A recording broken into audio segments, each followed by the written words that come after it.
Yo, what's going on, guys? And Kevin Porter Jr. returns to America this season. Played for the Clippers. He had really struggled to shoot from 3-point range this year with the Clippers, but was really efficient at getting to the cup. He played overseas last year after getting cut from the Rockets with PAOK, or is it Paco? Paco. Someone tell me down below. I always butcher that one. Either way, here's some clips from last night's game and from this other game when he played for the Bucks so far. I want to hear your thoughts down below. He's kind of the perfect guy for the Bucks in terms of what they needed this season, as DeLon Wright really did not work out. And I love DeLon Wright. I have a lot of affinity for DeLon Wright. Guy I've watched a lot. Someone that, I've emulated play style wise, but Damian Lillard being an offensive dominant player and them also having a combination of Ryan Rollins, who's been a really good, fantastic player for them, as well as them going out and getting themselves Kyle Kuzma and Jericho Sims. I think getting Kevin Porter Jr.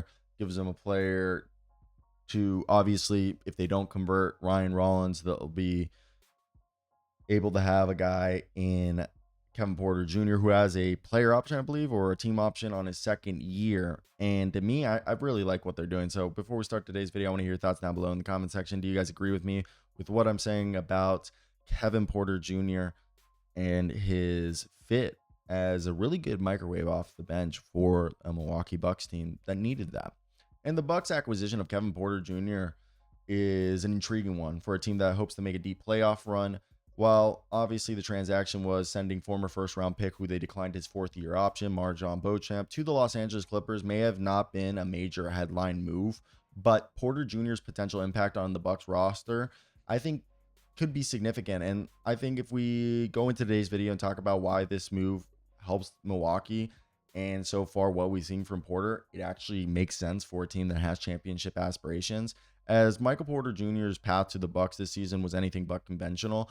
After a tumultuous start to his NBA career, he went overseas and spent the 23-24 season, my apology, with POK or PAOK in Greece. And then he signed with the Clippers this offseason before being traded at the deadline to Milwaukee. And I think this journey is obviously probably given him some emotional intelligence, maturity, and allowed him to have a renewed sense of focus. And I think that this is benefiting the Bucks as they've integrated him into the system. And why would the Bucks need somebody like Michael Porter Jr.? This is a team that for the past few seasons, since acquiring, even when they had Chris Middleton and Drew Holiday, they were a top-heavy team, but especially since getting Damian Lillard, with them relying on Giannis Antetokounmpo and Damian Lillard to carry the offensive load.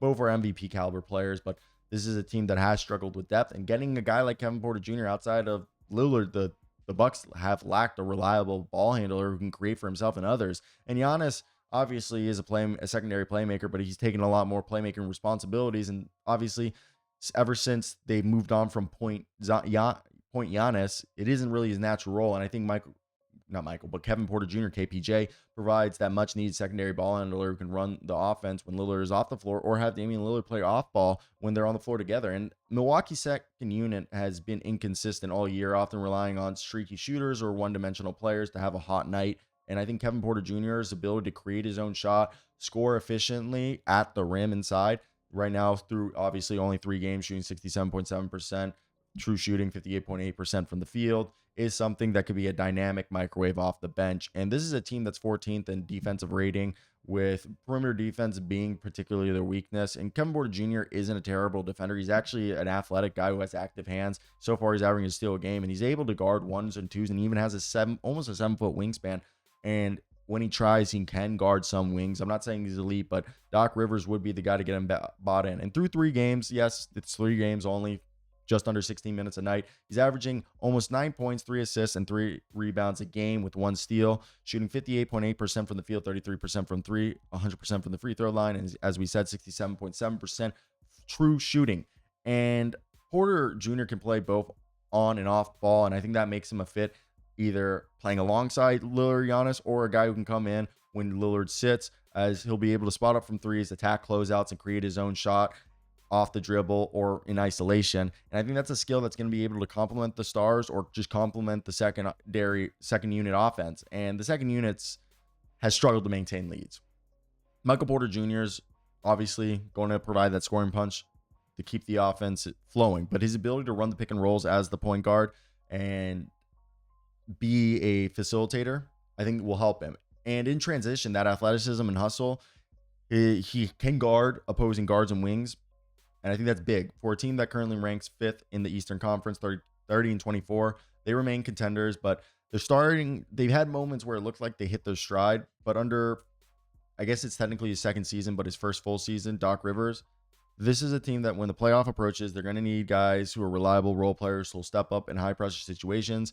My opinion, Kevin Porter Jr.'s ability to rise to the pressure and defend multiple positions and create his own shot will allow him to play in the playoffs. And with Giannis and Lillard obviously going to be playing heavy minutes, I think having a guy like Porter Jr. who can be a spark off the bench just for 10 minutes, 12 minutes is going to be huge. And yes, in his career, he's struggled with consistency, but I think being on such an important contending team will allow him not to worry. And obviously, integrating any player in the middle of the season is never going to be easy, especially for a team with championship aspirations. But I think if Porter Jr. can quickly adapt, that's huge. That's huge. That's what they want, and that's what they need.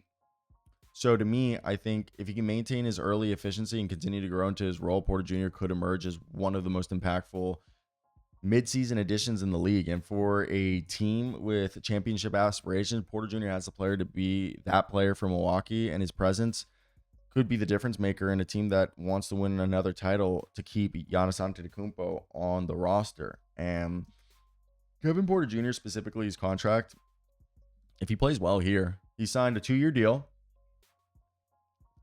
And I believe second year is a player option.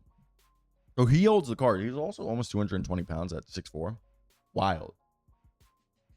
And yeah, I think Kevin Porter Jr. is a guy who has a lot of confidence in his own ability. Obviously, that can be good or bad. He can be unstoppable when he's hot. The ball needs to be in his hands a lot of the time, but as a playmaker, but he can do everything. And so far, it doesn't look like his attitude has at all been a problem. And I have actually thoroughly enjoyed that aspect of this because he was somebody I think a lot of people have continuously. I know what happened, and I'm not the court of public opinion. You know what happened if you have watched him. So you can make your own opinion on what you think of him and if you care for him as a basketball player or not. So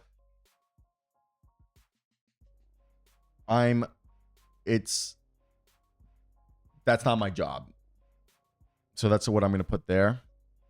Obviously, I grew up in a women's household, so I have my own opinion on that. But yeah, that's basically it for me today, guys. I hope you guys did enjoy today's video. If there was anything else you guys would have liked that I heard that I maybe might have missed, let me know. And yeah, I think this is just, as I said, a good example of just a really good job by an organization in finding talent that will fit them the way that they needed. So always a fun time to see when teams do a good job of scouting and acquiring players that fit their needs.